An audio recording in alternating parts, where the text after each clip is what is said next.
Bonjour à toutes et à tous, je suis heureuse de vous retrouver pour cette masterclass qui est dédiée à un nouveau modèle économique lié à un véritable phénomène de société, l'engouement pour la seconde main. Alors la seconde main, c'est quoi? C'est la consommation de produits d'occasion. Tous azimuts, tous univers confondus, mais aujourd'hui, on va parler de la consommation de produits d'occasion, de seconde main, de mode et de mode de luxe. Alors, une seconde main qui est une très bonne idée et une très bonne chose pour la planète, parce que l'industrie de la mode, au regard de sa consommation en eau, en énergie, de son impact carbone, de la pollution qu'elle peut générer, tient une place importante dans les problèmes que peut connaître la planète. Alors, quand on parle de cette mode qui a un impact sur notre environnement, on parle évidemment surtout de ce qu'on appelle la fast fashion, c'est-à-dire une surconsommation de produits de mode à petit prix, à très petit prix, de mauvaise qualité. Et c'est aussi très important, elle est produite avec des conditions qui n'ont rien d'éthique, via une surexploitation de travailleurs souvent très précaires. Alors, cette seconde main sera-t-elle notre premier choix demain ? C'est le thème de cette masterclass et pour évoquer cette problématique qui nous concerne tous, je reçois Dunia Won, qui est donc responsable RSE. Elle nous dira tout à l'heure ce que veut dire, ce qui se cache sous cet acronyme, donc de la plateforme Vestiaire Collective, leader de la seconde main de luxe. Bonjour, Dunia. Bonjour Armelle et merci de me recevoir. Alors, vous avez été la collaboratrice de Cécile Duflot, que vous avez suivie de la région Île-de-France au ministère du Logement. Vous avez été porte-parole du parti écologiste à l'Assemblée. Vous avez été ensuite directrice de cabinet de l'adjointe à la maire de Paris chargée de l'économie sociale et solidaire.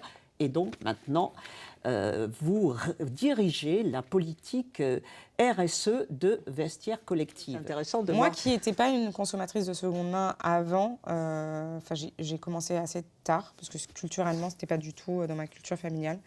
Je n'ai pas grandi là-dedans. Quand on adopte la seconde main, on y reste souvent. Et l'expérience positive en seconde main, moi, je ne comprends plus trop. Et puis, j'arrive pas. Quand j'arrive dans un magasin et que je me dis autant d'argent pour quelque chose que je suis pas très sûre de. Ok, pas très sûre de porter. Non, j'y arrive plus. Et si j'ai besoin de quelque chose, je le trouve en général sur de la seconde main et pas forcément que sur la plateforme Vestiaire Collective, même si effectivement des formations professionnelles, la plupart de ma garde-robe est là-dedans. Mais les consommatrices, une fois qu'elles adoptent, elles restent. Et donc d'abord, c'était des consommatrices qui n'avaient pas les moyens et n'avaient pas accès à certaines marques, à certains produits d'une certaine qualité, mais qui sont restées clientes, même quand ensuite elles ont eu plus de moyens pour accéder à la première main.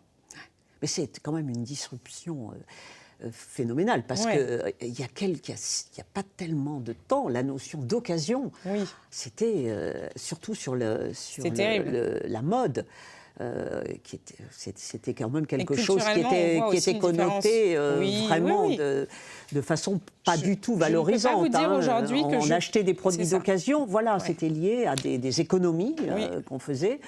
Et la notion du coup de plaisir qui est liée à l'achat mode, c'était pas évident de faire et maintenant, on voit se connecter les deux notions là. Maintenant le shift est complètement opéré, c'est vraiment tendance. Je vous dis pas que quand si j'achète quelque chose à ma mère, pour l'instant, la seconde main, c'est encore quelque chose qui, culturellement, pense que je l'aime beaucoup moins si je lui offre... Alors, donc, vous lui achetez, mais vous lui dites pas. Mais voilà, je lui achète, je ne lui dis pas. Et quand elle dit que c'est joli, là, je lui dis que je l'ai trouvé sur Vestiaire Collective. Et du coup, c'est comme ça qu'après, elle va en parler. Exactement. Et donc, après, elle se dit, c'est un produit de très bonne qualité, mais c'est super, mais il y avait même un packaging et tout. Ah bah oui, oui, oui. Et donc, elle est plutôt contente et satisfaite. Mais oui, il faut, c'est vraiment convertir et c'est changer notre façon mode de vie. de regard Ouais. et là encore, nos stéréotypes. Et donc, cette seconde main, notre premier choix à tous demain, vous y croyez et de j'espère. façon, non, mais générale, oui. Oui, vraiment oui. sur un ensemble d'univers, Oui. pas celui de la mode. C'est Non, une mais vraie révolution à la fois complètement. économique et sociétale. Complètement, et qui crée aussi de nombreux emplois, Oui. qui est florissant. Comme je vous disais tout à l'heure, dans la pandémie, nous, on a plus que résisté. On a été plutôt... c'est difficile à dire quand on voit aussi d'autres acteurs qui ont beaucoup plus souffert, mais on a vraiment été successful. Et c'est ce qui prouve que c'est un modèle qui dure dans le temps et qui résistera aux différentes crises auxquelles on fera face. D'accord.